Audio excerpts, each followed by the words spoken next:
بسم اللہ الرحمن الرحیم۔ السلام علیکم عزیز طلباء۔ سیکنڈ ایئر سوکس اور چیپٹر نمبر ہے 3، اس کا لانگ کویسچن نمبر 2 آج ہم کریں گے جی۔ اور یہ جو لانگ کویسچن نمبر 2 ہے یہ ہے ہمارا کہ پاکستان میں صحت عامہ کو درپیش مسائل زیر بحث لائیں، یہ ان کا احاطہ کریں۔ تو اس سے پہلے کہ ہم اپنے لیکچر کی طرف چلیں، وہ طلباء جنہوں نے ابھی تک میرا چینل سبسکرائب نہیں کیا ان سے گزارش ہے کہ چینل کو سبسکرائب کریں، لائک کریں، ویڈیوز کو شیئر کریں دوسرے طالب علموں تک تاکہ باقی طالب علم بھی اس سے فائدہ اٹھا سکیں۔ تو عزیز طلباء چلتے ہیں اپنے سوال کی طرف۔ چیپٹر نمبر 3 کا سوال نمبر 2 ہے ہمارا لانگ کویسچن نمبر 2 کہ پاکستان میں صحت عامہ کو درپیش مسائل کا احاطہ کیجیے۔ تو میں نے کچھ لکھ دیے ہیں ہیڈنگز اس کے اندر، کچھ ایسی ہیں جو آپ کو آپ کی ٹیکسٹ بک میں مل جائیں گی اور کچھ میں نے اپنی طرف سے ایڈ کی ہیں، ٹھیک ہے۔ تو ہم پہلے وہی ہیڈنگز کریں گے جو ہماری ٹیکسٹ بک میں لکھی ہوئی ہیں پنجاب ٹیکسٹ بک بورڈ کی کتاب کے اندر، اور پھر باقی کا کریں گے جو میں نے مزید اس پہ ایڈ کی ہے۔ عزیز طلباء، پاکستان جو ہے وہ تعلیمی اور صحت کے میدان میں یہ دو جو مین شعبے ہیں، ان میدان کے اندر ڈھیر سارے مسائل کا شکار ہے۔ ہماری بدقسمتی پاکستانی قوم ہونے کے ناطے کہ یہ دونوں جو شعبہ جات ہیں، یہ دونوں شعبے ہمارے پاکستان کے ٹاپ بزنس ہیں، بہترین کاروبار ہیں، جن کو لوگوں نے زبردست قسم کا کاروبار بنائے ہوئے ہیں دونوں شعبوں کو۔ پبلک سیکٹر میں لیں تو بھی وہاں پہ اگر دیکھا جائے تو عام مزدور کا بچہ، عام دھیاڑی دار کا، ریڑھی والے کا بچہ یونیورسٹیز کے اندر جا کے تعلیم حاصل نہیں کر سکتا۔ پھر اسی طرح صحت کے حوالے سے دیکھے جائیں تو وہاں پہ بھی ڈھیر سارے مسائل ہیں۔ تو آج کا ہمارا موضوع ہے کیونکہ پاکستان کے اندر صحت کے مسائل، تو سب سے پہلا مسئلہ ہے وہ ہے جی کثرت امراض۔ پاکستان کے اندر معذرت جی، پاکستان جو ہے، پاکستانی قوم جو ہے وہ کثیر امراض کا شکار ہے۔ ہمیں مختلف قسم کے امراض کا سامنا ہے اس وقت من حیث القوم بھی، اور اگر دیکھا جائے انفرادی طور پہ بھی خاص علاقوں میں خاص قسم کے امراض جو ہیں وہ بہت زیادہ پائے جاتے ہیں۔ تو کثرت امراض جو ہے وہ ہمیں بہت بڑا چیلنج ہے ہماری گورنمنٹ کو کہ وہ اس کثرت امراض والے مسئلے سے کیسے نبر آزما ہو، اس کو کیسے ٹیکل کرے۔ تو ڈھیر ساری بیماریوں کو ہونا ایک وجہ، دوسری وجہ ہے، دوسرا مسئلہ ہمارے ہاں طبی سہولیات کا فقدان۔ یہ ہم نے کیا تھا لاسٹ ٹائم جب صحت کے حوالے سے جو پہلا ہم نے سوال کیا ہے صحت کی سہولیات کے حوالے سے کہ حکومتی اقدامات کیا کیا ہیں، تو ہم نے کیا دیکھا تھا جی، 1100 سے اوپر افراد کے لیے ایک میڈیکل اسپیشلسٹ ہے اور 14,000 پلس کے لیے کوئی ایک ڈینٹسٹ ہے۔ تو آپ خود اندازہ لگائیں کہ ہمارے ہاں پھر طبی سہولیات کس طرح میسر ہے، کیسے میسر ہیں۔ تو یہ بہت بڑا ایک مسئلہ ہے، ہمارے ہاں طبی سہولیات نہیں ہیں، مشینری، ڈاکٹرز، پیرامیڈک سٹاف اور دیگر اس طرح کا جو سٹرکچر ہے اس کی کمی ہے۔ پھر ہمارے ہاں آ جاتا ہے جی اگلا مسئلہ افراط آبادی۔ افراط آبادی کہتے ہیں آبادی کی زیادتی کو، آبادی کا زیادہ ہو جانا۔ پاکستان جو ہے افراط آبادی کا شکار ہے۔ قیام پاکستان سے لے کے آپ تک آپ دیکھیں اگر تو پاکستان کی آبادی بڑی تیزی کے ساتھ بڑھ رہی ہے۔ اس کے پیچھے ڈھیر ساری وجوہات ہو سکتی ہیں، لیکن بہرحال افراط آبادی جو ہے بذات خود ایک بہت بڑا مسئلہ ہے محکمہ صحت کے لیے اور حکومت کے لیے۔ ظاہر بڑھتی ہوئی آبادی کو کیسے کنٹرول کیا جائے اور کیسے جناب پھر اس کے مطابق شہریوں کو صحت کی سہولتیں میسر کی جائیں۔ یہ جو مسئلہ ہے یہ ہمارا من حیث القوم مسئلہ ہے۔ آبادی کا کنٹرول من حیث القوم ہم سب کی ذمہ داری ہے، اور وہ طلبہ جو آپ سن رہے ہوں گے آنے والے وقت میں ظاہر ہے جب انہوں نے بھی والدین بننا ہے تو ان کو بھی اس چیز کا ضرور خیال رکھنا چاہیے۔ آبادی جتنی زیادہ ہوتی ہے مسائل اسی اعتبار سے زیادہ ہوتے ہیں، کیونکہ اگر دیکھا جائے اگر ہم یہاں پہ بہت سارے لوگ اعتراض کریں گے کہ ہم مسلمان ہیں تو یہ ہو گیا تو آبادی کو اس طرح کیا جائے اور بڑے، اور نبی صلی اللہ علیہ وسلم کا فرمان کہ امت کو بڑھاؤ اور اس طرح۔ دیکھیں نا جی، اگر ہم صرف ایک چیز کو فرمان کو لے لیں اور باقی ساری چیزوں کو چھوڑ دیں جو نبی صلی اللہ علیہ وسلم نے فرمائی ہیں تو پھر ہماری زندگیوں میں سوائے مسائل کے اور کچھ نہیں ہونا۔ یا تو دیکھیں ہمارے ملک کے اندر ہمارا معاشی نظام، ہمارا معاشرتی سیاسی نظام عدل سب کچھ عین اسلام کے مطابق ہو، پھر آپ بے شک جو مرضی کریں سمجھ آتی ہے، لیکن کیونکہ ہمارا سسٹم ایسا نہیں ہے، so called we are the Islamic Republic of Pakistan, لیکن عملی طور پہ یہاں پہ ایسا نہیں ہے کچھ، 100% اسلامی اصولوں پہ عمل نہیں ہوتا. لہٰذا ہمیں اس بات کا خیال رکھنا چاہیے کہ اپنی ریاست کی ترقی کے لیے، اپنی ذات کی ترقی کے لیے، اپنے خاندان کی ترقی کے لیے، اپنے خاندان کی بہتر صحت اور بہتر تعلیم بچوں کے لیے، اس کے لیے ہمیں ضروری ہے کہ ہم کیا کریں جی، افراط آبادی کا حصہ نہ بنیں. افراط آبادی بڑھانے میں، افراد کی آبادی بڑھانے میں شریک نہ ہوں، بلکہ مناسب فیملی رکھیں تاکہ آسانی سے ہم اپنے زندگی جو ہے وہ خوشحال طریقے سے گزار سکیں. اچھا جی، اس کے بعد نمبر 4 پہ ہے جی حفظان صحت کے اصولوں سے ناواقفیت. بدقسمتی سے ہمیں نہیں پتہ ہوتا کہ ہمارے ملک کے اندر یا ہمیں اوورال صحت مند رہنے کے لیے کن لوازمات کا ہمارے لیے ہونا ضروری ہے، ہماری غذا میں کن کن چیزوں کا موجود ہونا ضروری ہے، اور کن چیزوں کا ہمیں بطور غذا استعمال کرنا ہی نہیں چاہیے یا پھر بہت کم کرنا چاہیے. تو ہمیں یہ واقفیت نہیں ہوتی. ہمیں اسکول کالج لیول پہ یہ نئی چیزیں سے پڑھائی جاتی، سکھائی جاتی.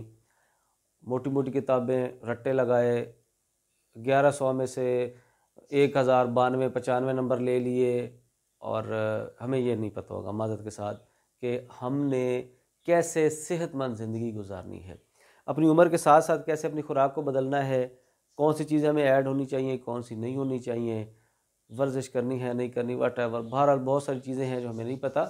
تو جب ہمیں پتہ ہی نہیں ہوگا کہ ہم کیسے صحت مند رہ سکتے ہیں، اس کے لیے ہمیں کس قسم کی خوراک کی ضرورت ہے، تو ایٹومیٹیکلی مسائل جنم لیں گے. ہاں جی، اس کے بعد ہے جی پست معیار زندگی. ہاں جی، تقریباً آپ اندازہ کا لگائیں تو کثیر آبادی ہماری جو ہے وہ غربت کی زندگی بسر کر رہی ہے پاکستان کے اندر. تو ایسی زندگی جس میں بنیادی ضروریات زندگی بھی بہتر طریقے سے میسر نہیں ہوں گی، تو اس کو ہم پست معیار زندگی کی تصور کریں گے. اور موسٹلی ہماری آبادی جو ہے، کثیر آبادی، وہ اسی کا شکار ہے. تو ظاہر ہے جب ہم کھائیں پیئیں گے نہیں، اچھا ہماری خوراک وہ نہیں ہوگی جو ہونی چاہیے، تو پھر ایٹومیٹیکلی مسائل جنم لیں گے، صحت ہماری خراب ہی ہوگی. ہاں جی، پھر جناب آ گیا غیر متوازن غذا. اسی پچھلی ہیڈنگ سے ہی انٹر لنکڈ ہے. متوازن غذا وہ ہوگی جس میں ہم پورے ہفتے کے اندر ہر وہ چیز کھائیں گے جس کی ہمیں ہماری جسم کو ضرورت ہے. ہم گوشت بھی کھائیں گے، ہم انڈے بھی کھائیں گے، مچھلی، بڑا گوشت، مرغے کا گوشت، یہ جو بکرے کا یا بکری کا گوشت، ٹھیک ہے نہیں، گائے بھینس کا گوشت، دالیں، سبزیاں، چاول، جو کچھ بھی ہے، یہ سارا ہم پورے ویک کے اندر اگر ایک مناسب مقدار میں کھا رہے ہیں ڈاکٹر کی ہدایت کے بالکل مطابق، تو یہ متوازن غذا ہوگی. اور متوازن غذا کا جب ہمیں پتہ نہیں ہے کہ کون سی غذا متوازن غذا ہوتی ہے، تو یہ بھی ہمارے لیے ایک مسائل ہیں کہ ہمارے ہاں پھر ہماری صحت اس وجہ سے خراب ہوتی ہے. پھر جناب ہماری بدقسمتی کہ متوازن غذا کے ساتھ ساتھ جو ہم مسئلہ درپیش ہے وہ ہے جی ملاوٹ کا. پاکستان کے اندر یہ کام بہت عروج پہ ہے. ادارے بنے ہوئے ہیں، ادھر ادارے سیل کر کے جاتے ہیں، اور کچھ دنوں بعد کیا دیکھا جاتا ہے کہ وہی ادارہ، وہی جو ملاوٹ والا ادارہ ہے، وہ اور بھرپور طریقے سے اپنا کام کر رہا ہوتا ہے. تو ملاوٹ زدہ خوراک جب جسم میں جائے گی تو اس نے فائدہ نہیں دینا، اس نے نقصان ہی دینا ہے. کیمیکلز ملائے جاتے ہیں، اور نہ جانے کیا کیا کیا جاتا ہے صرف روپے کمانے کے لیے. اس دنیا کو شاندار بنانے کے لیے چند لوگ، چند کاروباری، چند تاجر ملاوٹ کا سہارا لیتے ہیں، اور نہ جانے وہ کتنے لوگوں کی زندگیوں کو خراب کرنے کا سبب بنتے ہیں. یہ بہت بڑا سبب ہے ہمارے ہاں کہ ہماری صحت کے مسائل میں بہت زیادہ ہیں. پھر آ جاتا ہے جہالت جی. اب یہ مسئلہ جڑا ہوا ہے تعلیم کے ساتھ. ریاست کے اندر شہریوں کو جب اسکول لیول سے لے کے اوپر تک سستی اور معیاری تعلیم نہیں دی جائے گی، اور ان کو جب یہ نہیں سکھایا جائے گا کہ جناب آپ کی صحت کے لیے کیا بہتر ہے اور کیا بہتر نہیں ہے، تو افراد کو کچھ پتہ نہیں ہوگا کہ ہم کیسے صحت مند رہ سکتے ہیں. تو جہالت جو ہے یہ ایک بہت بڑی رکاوٹ ہے ہمارے ہاں کہ ہم صحت مند کیسے رہیں، کیسے اپنی زندگی گزاریں، کیسے متوازن خوراک کا استعمال کریں. پھر آ جاتا ہے جی غلط روایات. ہمارے ہاں ایک یہ بھی بدقسمتی ہماری ہے کہ خیال نہیں رکھا جاتا کھانے پینے کا. بس جو کوئی پرہیز نہیں کوئی کرتا، جو کہا گیا دل کیا کھانے کا، جناب شوگر کا پیشنٹ ہے حلوے کھائے گا، میٹھی چیزیں کھائے گا، اور کوئی بریک نہیں لگائے گا. اور کہے گا کہ اللہ وارث ہے اور کچھ بھی نہیں ہوتا اور ڈاکٹر ایسے ہی کہتے ہیں. تو ایک ہمارے ہاں یہ کلچر بہت نمایاں ہے، اپنی صحت کا ہم خود بذات خود خیال نہیں رکھتے، ایک چیز. پھر دوسرا اگر ہم دیکھیں تو ہمارے ہاں آپ نے نوٹ کیا ہوگا خاص طور پہ دیہاتوں کے اندر اور قبائلی علاقہ جات یا چھوٹے غریب جہاں پسماندہ لوگ آباد ہیں یا جو جھگیوں والے ہوتے ہیں خانہ بدوش، ان کے ہاں آپ نے دیکھا ہوگا کہ بہت کم عمر میں شادیاں کر دیتے ہیں بچوں کی. بہت کم عمر میں کی گئی شادیاں جو ہیں وہ مسائل کا سبب بنتے ہیں دونوں کے لیے، والدین چاہے وہ میل ہو چاہے فیمیل ہو، دونوں کے لیے مسائل کا سبب بنتا ہے. اس لیے ایک یہ جو ہماری غلط روایت ہے بہت کم عمری میں شادیاں، تو ان کو بھی روکا جانا چاہیے. ٹھیک ہے نا جی، تاکہ کیا ہو، ایک تو اس میں افراط آبادی جو ہے اس پہ بھی کچھ اثر پڑے گا، بہتری آئے گی، اور دوسرا جو ہے ماں اور بچہ صحت مند رہیں گے، مسائل ان کو کم فیس کرنا پڑیں گے. اچھا جی، اس کے بعد جناب ہم نے آگے کو جو ہیڈنگ جو لکھی ہے جی وہ ہے صاف پانی کی عدم دستیابی. پاکستان کے اندر ہمیں جو مسائل درپیش ہیں ان میں ایک یہ بھی ہے، ہم جو زمین سے پانی ڈائریکٹ استعمال کرتے ہیں، ہینڈ پمپ کے ذریعے، موٹر کے ذریعے نکالا جاتا ہے، اس پانی کے اندر بھی مکمل غذائیت موجود نہیں. اس میں بھی ایسے عناصر موجود ہوتے ہیں، ایسی وہ جو منرلز موجود ہوتے ہیں جو ہماری ضرورت سے زائد ہوتے ہیں، جو ہمیں نقصان پہنچاتے ہیں، ہمیں اس کا پتہ نہیں ہوتا اور ہم وہ پانی استعمال کرتے رہتے ہیں. پھر آپ نے دیکھا ہوگا کہ عموماً یہ ہے کہ ہمارے اگر یہ جو سیوریج سسٹم ہمارے گھر کے قریب ہی ہے، اس بور کے قریب ہے، تو وہ جو سیپیج ہے اس کی وہ بھی اثر انداز ہوتی ہے اور یہ ہیپیٹائٹس اور اس طرح کی بیماریاں جو ہیں وہ جنم لیتی ہیں. تو پاکستان کے اندر بدقسمتی سے بہت ساری جگہوں پہ تو پانی دستیاب ہی نہیں ہے، دور دراز سے لانا پڑتا ہے، اور جہاں دستیاب ہے تو وہ ناقص ہے. تو یہ چیز بھی بہت ساری بیماریوں کا سبب بنتی ہے. پھر ہاں جی، یہ ایک ہمارے ہاں المیہ کہ نشہ آور اشیاء کا استعمال، یہ چیز بڑھ رہی ہے پاکستان کے اندر نوجوانوں کے اندر، اور خواتین یونیورسٹیوں کے اندر اگر آپ دیکھیں گے تو لڑکیاں بھی سگریٹ اور اس طرح کی چیزوں سے پرہیز نہیں کرتیں، اور یہ چیز آہستہ آہستہ بڑھ رہی ہے، فروغ پا رہی ہے. تو یہ جو ٹرینڈ ہے کہ معاشرتی مسائل کو بھلانے کے لیے نشے کا سہارا لینا، یہ ہمارے ہاں جو المیہ جو بڑھ رہا ہے، یہ ہماری صحت کی خرابی کا سب سے بڑا سبب ہے. ہاں جی، اس کے بعد اگلی ہیڈنگ ہے جی کھیل اور ورزش سے دوری. پاکستان کے اندر الٹا نظام ہے، صحت مند رہنے کے لیے میدان میں جانا ضروری ہے. ہم اپنے بچوں کو کیا کہتے ہیں، ہم نے جی سنا، ہم بچوں کو کیا کہتے ہیں جی کہ پڑھو بیٹھ کے، کھیلو نہیں. حالانکہ وہ کھیلے گا، صحت مند ہوگا، پھر وہ پڑھے گا. ہمارے ہاں یہ الٹا ٹرینڈ ہے. پھر دوسری بدقسمتی ہماری یہ کہ ہمارے ہاں کیا کیا جاتا ہے جی کہ ہمارے ہاں کھیل کے میدان نہیں ہیں. جو اللیگل کالونیاں بنتی ہیں، آبادیاں جو بنتی ہیں، ان میں کوئی کھیل کا میدان نہیں ہوتا، کوئی مسجد، کوئی پارک کی جگہ نہیں رکھی جاتی، اور بچے آٹومیٹیکلی پھر کہاں جا کے کھیلیں. انہوں نے کیا کرنا ہے جی، گھر بیٹھنا ہے، موبائل پہ گیمیں کھیلیں گے اور یہی کام کریں گے، وہ پھر میدان کی طرف نہیں جائیں گے. اور رجحان نہیں ہے اوورال من حیث القوم ہم میں کہ ہم ایکسرسائز کریں. ایکسرسائز جو ہے، یہ ورزش جو ہے، وہ ہماری صحت کو آٹومیٹیکلی بہتر رکھتی ہے. اس کے لیے چاہے ایک کمرہ ہی ہمارے پاس کیوں نہ ہو، ہم کمرے کے اندر رہ کے بھی اپنی ورزش والا کام سارا کر سکتے ہیں. ہاں جی، اس کے علاوہ جو اگلی ہیڈنگز ہیں وہ شاید میں نے یہاں پہ نہیں لکھ پایا، لیکن اگلی وہ آپ نوٹ کر لیں جی. اس کے علاوہ جناب آ جائے گا جی نمبر 13 پہ، 12 ہے جی، تو نمبر 13 پہ آ جائے گا جی طبی کاروبار. ہاں جی، ہم نے پاکستان کے اندر ہمارے ڈاکٹرز نے، وہ ڈاکٹرز جو کہ سرکاری ہاسپٹلز میں اچھی بھاری بھرکم تنخواہیں لے رہے ہوتے ہیں، انہوں نے کیا کیا جی، انہوں نے ترجیح جو دے دی اپنے دوسرے کاروبار کو، اپنے شعبے کو بطور کاروبار ترجیح دی. پرائیویٹ کلینک بنائے، دکانوں میں بیٹھے، دکانوں سے اٹھ کے اپنے بڑے بڑے ہاسپٹل بنا لیے، سرکاری ملازمت بھی کرتے رہے اور بڑے بڑے اپنے ہاسپٹل بنا کے وہاں سے بھی پیسہ کما رہے ہیں.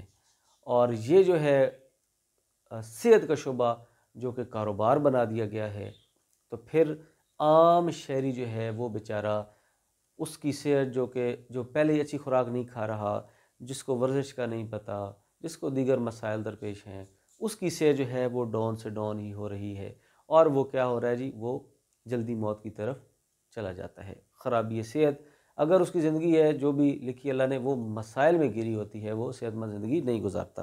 اور اس کے پیچھے یہی ہے کہ ڈاکٹرز جو ہیں وہ گورنمنٹ ہاسپٹل سے ترجیح دیتے ہیں کہ جی یہ ہماری طرف آئے، ٹیسٹ جی ادھر ہوگا تو ڈاکٹر صاحب ادھر دیکھیں گے۔ تو یہ معاملہ جو ہے جب اس شعبے کو کاروبار بنا لیا گیا، مسیحائی کا کام ختم ہوا، بزنس شروع ہوا، تو یہ مسائل بہت درپیش ہیں۔ ہرگز یہ نہیں کہ سارے لوگ ہی ایسے ہیں، بہت سارے لوگ بہت نیک اور اچھے لوگ ہیں جو اپنا پورا ٹائم ادھر دیتے ہیں، اپنی جو ڈیوٹی ہے گورنمنٹ ہاسپٹل کی وہ بھرپور طریقے سے انجام دیتے ہیں، اور اپنے آپ کو بعد میں بھی جا کے باہر بھی بہت چھوٹی سی مناسب سی فیس لے کے بھی وہ لوگ کام کر رہے ہوتے ہیں، اور یقین نہیں آتا اتنا تو محلے میں بیٹھا ہوا ڈسپینسر بھی اس سے زیادہ کما لیتا ہے جتنا وہ فیس لے رہے ہوتے ہیں۔ ایسے لوگ بھی ہیں جن کی وجہ سے نظام کائنات ہمارا چل رہا ہے جی۔ اچھا جی، اس کے بعد ایک اور جو ہم نے اس میں ہیڈنگ لکھی، تفریح مقامات کا فقدان۔ سیر و سیاحت کے لیے ہمارے پاس مواقع نہیں ہے، جگہ نہیں ہے، تو ہم کہاں جائیں؟ کہیں جا نہیں سکتے، گھوم پھر نہیں سکتے۔ گھومے پھریں گے تو ذہنی طور پہ فریش ہوں گے اور زندگی میں بھرپور حصہ لیں گے۔ صحت افزا مقامات کی طرف جائیں گے، وسائل اتنے ہوں گے ہمارے پاس، وہاں پھریں گے، تازہ آب و ہوا میں سانس لیں گے، موقع ملے گا ہمیں پارکس اور ادھر ادھر بیٹھنے آنے جانے کا، تو پھر کیا ہوگا؟ آٹومیٹکلی صحت جو ہے وہ ٹھیک ہوگی، مسائل کم ہوں گے۔ ہاں جی، وبائی امراض کا خطرہ، چاہے ڈینگی ہو، ملیریا ہو، اب یہ آ گیا وائرس، کرونا وائرس، اور اسی طرح یہ ہیپیٹائٹس، یہ وبائی امراض بہت ساری ایسی ہیں جن میں کیا ہوا جی، پاکستان کو بہت سارے مسائل کا سامنا ہے، پاکستان اس پہ کنٹرول نہیں کر پاتا، کیونکہ ہم من حیث القوم احتیاط کو ترجیح نہیں دیتے، احتیاط کا جو دامن ہے وہ نہیں پکڑتے، تو اس لیے ہمارے لیے مسائل بہت زیادہ ہیں۔ تو یہ جتنے بھی ہمارے ہاں صحت کے مسائل ہیں، یہاں پہ جہاں ہماری ریاست یعنی کہ گورنمنٹ ذمہ دار ہے، ہمارے طبی ادارے ذمہ دار ہیں، وہاں پہ آد و آد ذمہ داری ہماری ہے، ہم شہریوں کی ہے کہ ہم کیا کریں جی، ہم ان اداروں کا ساتھ دیں۔ جب ہم اپنے اداروں کا ساتھ دیں گے، اپنی گورنمنٹ کا ساتھ دیں گے، اس کی پالیسی پہ عمل کریں گے، ان کی بتائی ہوئی احتیاطی تدابیر پہ عمل کریں گے، تو ہم بہت ساری صحت کے مسائل سے بچ جائیں گے۔ یہ یاد رہے، صحت ہمارا اپنا معاملہ ہے، ہم خود اگر اپنا خیال رکھیں گے تو ہم گورنمنٹ پہ، اپنی حکومت پہ بھی کم بوجھ بنیں گے، اور ہمارا اپنا پیسہ بھی کم خرچ ہوگا۔ ٹھیک ہے جی، تو عزیز طلبہ، اگلے لیکچر تک کے لیے آپ سے اجازت چاہوں گا۔ چینل سبسکرائب نہیں کیا تو سبسکرائب کریں، لائک کریں، شیئر کریں ویڈیوز کو دوسروں تک، تاکہ باقی طالب علم اس سے فائدہ اٹھائیں۔ انشاءاللہ جلد ہی دوسرے جو نیکسٹ سوال ہے اس کے ساتھ آپ کی خدمت میں حاضر ہو جاؤں گا۔ تب تک اپنا خیال رکھیں اور مجھے دعاؤں میں یاد رکھیں۔ اجازت دیں جی، السلام علیکم۔